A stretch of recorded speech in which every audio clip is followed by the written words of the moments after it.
Hey guys, and welcome back to the channel How to Guide. In this tutorial, we're gonna look at how to kick someone out from your Netflix account. Now let's begin.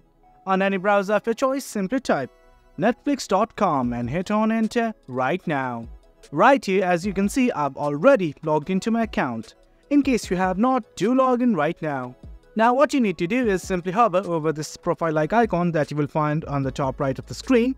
And from here, you need to scroll down to Accounts. A page like this will open up.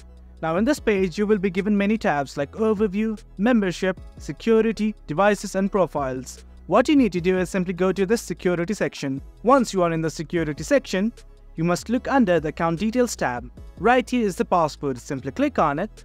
Now what you can do is simply enter your current password right here and re-enter a new password. And after doing that, you should make sure that you have ticked this Sign Out of All Devices button. And once everything's okay, simply hit on save. That way anyone else will be logged out of your Netflix account. And that's how you kick out others from your Netflix account. Well guys, that's it for the video. That's how we kick out others from your Netflix account. Hope you guys found this video informative, and for more content like this, do remember to hit like, share and subscribe. Thank you.